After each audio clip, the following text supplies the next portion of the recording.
Was Vladimir Putin himself behind the hacking during the presidential election? The president reveals what he told Putin, his warning to Russia's leader, and will the U.S. now retaliate? The winter storm moving across the country tonight just as the weekend begins, and the major fire and wind chills well below zero. Multiple injuries tonight, the car plowing into a bus stop, several waiting to board the bus. The new video tonight, the student who brought guns to school, his parents who noticed them missing, they raced to school and the takedown of their son. The John Benet Ramsey case, the new turn tonight involving DNA, and now right here, the interview. The grand juror breaking their silence. And the famous voice this week, and so many Americans who heeded the call. Can you guess our person of the week? This is ABC World News Tonight with David Muir. Good evening, and it's great to have you with us here on a Friday night. And we begin tonight with President Obama making it clear who he believes was behind the Russian hacking. He said not much happens in Russia without Vladimir Putin. And tonight, ABC News confirming the FBI now agrees with the CIA. Vladimir Putin directed it, and it began with Putin's concern over Hillary Clinton becoming president. And now we learn what happened during this moment right here, what President Obama says he told Vladimir Putin well before the election about the hacking. ABC's chief global affairs correspondent Martha Raddatz and her questions for the president. Tonight, President Obama revealing he confronted Vladimir Putin about the Russian hacking face-to-face in September, warning him not to tamper with the vote on Election Day. I felt that the most effective way to ensure that that didn't happen was to talk to him directly and tell him to cut it out. There were going to be some serious consequences if he didn't. The CIA and now the FBI both believe Putin himself ordered the hacking of the Democratic National Committee and of Clinton campaign chairman John Podesta. I asked the president if he agrees. Just to be clear, do you believe Vladimir Putin himself authorized the hack, and do you believe he authorized that to help Donald Trump? What I can tell you is that the intelligence that I've seen gives me great confidence in their assessment that the Russians carried out this hack. Putin specifically? Can you not say that? Well, Martha, I think what I want to make sure of is that I give the intelligence community the chance to gather all the information, but I'd make a larger point, which is not much happens in Russia without Vladimir Putin. Still unconvinced Russia was behind the attack, President-elect Donald Trump. They have no idea if it's Russia or China or somebody. It could be somebody sitting in a bed someplace. Do these types of tweets and kinds of statements from Donald Trump embolden the Russians? I think that the president-elect, is still in transition mode from campaign to governance. He still has campaign spokespersons sort of filling in and appearing on cable shows. The president today bristling at Republicans for not denouncing Russia during the campaign. He says it was clear which candidate Russia was trying to hurt. Some folks who had made a career out of being anti-Russian didn't say anything about it. And then after the election, suddenly they're asking, well, why didn't you tell us that maybe the Russians were trying to help our candidate? Well, come on. And now Hillary Clinton is speaking out, saying Putin targeted her because as Secretary of State, she spoke out against corruption in Russia's own elections. Vladimir Putin himself directed the covert cyber attacks against our electoral system, against our democracy, apparently because he has a personal beef against me. Clinton blames her loss on two, quote, unprecedented events, the hacking and the announcement by FBI Director James Comey just 11 days before the election that agents were looking over new emails connected to her private server. Swing state voters made their decisions in the final days, breaking against me because of the FBI letter from Director Comey. Today, praise from President Obama. I've said before, I couldn't be prouder of Secretary Clinton, and I don't think she was treated fairly during the election. I think the coverage of her and the issues was troubling. And Martha Raddatz joins us live from the White House tonight. And Martha, President Obama promising the U.S. will retaliate against Russia? Yes, he did, David. He said it would be a thoughtful and methodical response, some of it public, some not public. He said to send a clear message to Russia or others not to do this to us because we can do stuff to you. David? Martha Raddatz leading us off on a Friday night. Martha, thank you. In Russia tonight, meanwhile, reports they are laughing this off at the Kremlin, saying, show us the proof. And so ABC's chief investigative correspondent Brian Ross with the evidence so far. In Moscow tonight, a challenge to put up or shut up, with deputies for Russian President Vladimir Putin and Russian television demanding the U.S. produce any evidence it has implicating Russia in the hacking attack. Any evidence should be released. To date, there has been none. Evidence that President-elect Donald Trump continues to maintain is far from certain. They're fighting among themselves. They're not sure. But in fact, America's intelligence agencies are sure. Based largely on the forensic evidence the FBI and cybersecurity experts discovered inside the computers of the Democratic National Committee. They get in by what's called a spearfish attack. Among the experts on the case, cybersecurity analyst Justin Harvey, who says the Russians first planted what's called a dropper or beacon to send material back to Moscow. A dropper is a little tiny bit of software that calls back home and says, I'm here, I was successful. And it had a telltale Russian signature, with experts saying it was written in Moscow's time zone and seemed to have gaps on what were Russian holidays, all entered by a distinctive keyboard. We saw the Cyrillic alphabet being used. And then U.S. intelligence says the beacon transmitted the hacked emails to an internet address overseas. And it was an IP address that had been previously seen in other Russian attributed attacks. But it wasn't just forensics. The FBI has joined the CIA in the assessment that the Russian president was directly involved in the hack attack, based on new, highly classified information that authorities say comes from directly inside the Kremlin.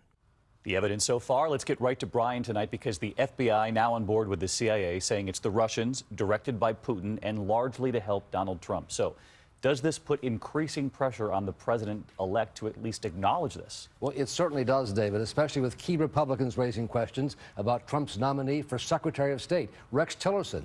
The Exxon CEO has been an unabashed admirer of Vladimir Putin and has described their relationship as very close, David. Fast-moving developments on this tonight, Brian. Thank you. We do turn next this evening to the dangerous cold and the major snowstorm from coast to coast. Tonight, the images of the firefighters and the 6-alarm fire in the middle of wind chills well below zero. Here's ABC's Eva Pilgrim. Tonight, heavy snow moving into the heartland, conditions deteriorating as bone-chilling cold invades the country. That Arctic air creating scenes like this all along the Great Lakes. Relentless winds and up to 2 feet of snow. Outside Syracuse, a driver blinded by whiteout conditions landing in this frozen creek. She did not survive. In Boston, firefighters freezing while battling this 6-alarm fire, breaking out just as families were waking up. Frightened residents scrambling outside into the 15-degree below zero wind chill. It was a very stubborn and tough fire. It got into the clock lofts and traveled to the length of the building. We've had significant issues around freezing. Ladders are frozen. We can't get them up and down. Water hydrants and so on. Tonight, nearly 24 people displaced. In the west, heavy rain sent mud and debris down Los Angeles area roads. First responders making multiple high water rescues in the state, including 2 women and their dogs surrounded by fast-moving waters. David, here in Minneapolis, we're expecting up to a foot of snow. Officials begging people to stay off the road. And the real cold comes Sunday. We're talking wind chills 40 degrees below zero. David? Eva Pilgrim, thanks so much. Let's get more on that from Chief Meteorologist Ginger Zee. She's live along the West Side Highway tonight here in Manhattan. Ginger? Oh, David, she said it, even colder air coming. But first, let's get to those 40 states. That's right, 40 states that are included in some sort of advisory or warning at this hour. Wind chill alerts that stretch all the way to Arkansas, a freezing rain advisory that includes Cincinnati, Washington, D.C., and a lot of this is already happening here tonight. You can see it on the radar, snow in the northern plains and Great Lakes. As it moves east, a lot of people are going to see that wintry mix then change over to rain or a complete snow to rain. So it's going to be a mess for all the holiday travelers. And look at that. There's the Arctic blast, 25 below. The feels like, David, in Des Moines on Sunday. All right, bundle up this weekend. Ginger Z, thanks for duty on a Friday night with us. In the meantime, we move on to other news on a Friday night and to the images just released from inside a junior high school on lockdown. We reported on the 15-year-old whose parents noticed guns were missing at home and then sounded the alarm, racing to school. Tonight, the body cam video as a police officer moved in on that son. Here's ABC's Matt Gutman. Tonight, that new video showing what began like so many of those sickening calls. A 15-year-old had fired a shotgun, that officer wearing a body camera. Police department! Bursting into this junior high school in Bountiful, Utah, running down the halls toward the assailant. But he finds others got there first. Go down, please. The boy's parents, their son pressed up against the wall. Is it just you? These two students were just a classroom away. His dad pulled him out of the room and told him to put the gun down and everything. As the officer cuffs him, you can see his arsenal. The shotgun, the pistol, all of those shells. The boy's parents had noticed two guns missing from their home and rushed to the school. Those two parents jumped into action when they noticed their son's behavior changing. Now he's being charged not only with opening fire in a school, but for the theft of his parents' guns. David. Matt Gutman with us again tonight. Thank you, Matt. Overseas tonight, the U.S. is demanding China return an underwater drone that it stole in the South China Sea. American officials say a U.S. Navy research ship was conducting routine operations using a drone to collect ocean data when a Chinese Navy ship nearby sent out a small boat to snatch it, then ignored radio contact. The incident happened in international waters about 50 miles off the Philippines. And the evacuation of Aleppo has stopped tonight after the deal that made it possible was halted. Some 8,000 people had made it out, but we've learned those 47 orphans we reported on last night here who posted a video plea for help, they're still trapped. Today, it is believed they tried to board a bus, but were turned back like thousands of others, still waiting to escape. Back here at home tonight, into a case that made national headlines, suddenly back in the news tonight. 20 years after the murder of JonBenet Ramsey, a grand juror who considered charges against her parents speaking out here for the first time. And it comes as investigators are now retesting DNA. Here's ABC's Amy Robach with the interview. 20 years after the unsolved murder of 6-year-old beauty queen JonBenet Ramsey, we are taken inside the early case against her parents. It's 1998, and prosecutor Alex Hunter is convening a grand jury to review the evidence. Those proceedings are secret, and the penalties for revealing testimony or evidence can be severe, even jail time. But one juror, 2 decades later, is now talking to 2020. We agreed to alter his voice and show his face in shadow. Before you were a grand juror, what did you know about the JonBenet Ramsey case? Very little.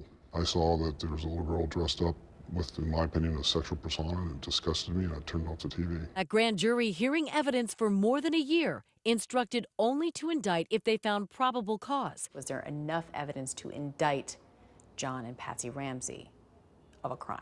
Based upon the evidence that was presented, I believe that's correct. But if the case went to trial, did he believe the Ramseys would be convicted? No. No doubt. There's no way that I would be able to say beyond reasonable doubt this is a person. In the end, the grand jury indicted, not for murder, but for child abuse, finding the Ramseys allowed JonBenet to be placed in a situation which resulted in death. In a stunning twist, that prosecutor decided not to move forward with the case against the Ramseys, and 10 years later, another DA publicly cleared the family. Amy Robach, ABC News, New York. Amy, our thanks to you tonight, and she'll have much more on her special 2020 tonight, the full interview, 10 p.m. Eastern, right here on ABC. I'll see you a bit later for that. In the meantime, the news continues, and there's still much more ahead on World News tonight. The disturbing video just in. The football star seen punching a woman inside a restaurant. The video released just weeks before his bowl game. Also tonight, shots fired inside a Walmart. The robbers armed with rifles, holiday shoppers taking cover. And if you're shopping this weekend for Christmas, the warning to families tonight: can some popular smart toys, they're called, actually make you and your family more vulnerable to hackers right inside your home? We'll explain it all right after the break here.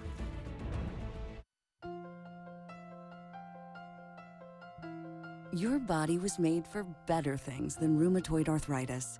Before you and your rheumatologist move to another treatment, ask if Xeljanz is right for you. Xeljanz is a small pill for adults with moderate to severe RA. for whom methotrexate did not work well. Xeljanz can reduce joint pain and swelling in as little as 2 weeks and help stop further joint damage. Xeljanz can lower your ability to fight infections, including tuberculosis. Serious, sometimes fatal infections, lymphoma, and other cancers have happened. Don't start Xeljanz if you have an infection. Tears in the stomach or intestines, low blood cell counts, and higher liver tests and cholesterol levels have happened. Your doctor should perform blood tests before you start and while taking Xeljanz, and monitor certain liver tests. Tell your doctor if you are in a region where fungal infections are common, and if you have had TB, hepatitis B or C, or are prone to infections. Xeljanz can reduce the symptoms of RA, even without methotrexate, and is also available in a once-daily pill. Ask about Xeljanz XR. When you have $7.95 online U.S. equity trades, lower than TD Ameritrade, Schwab, and E-Trade, you realize the smartest investing idea isn't just what you invest in, but who you invest with. Your board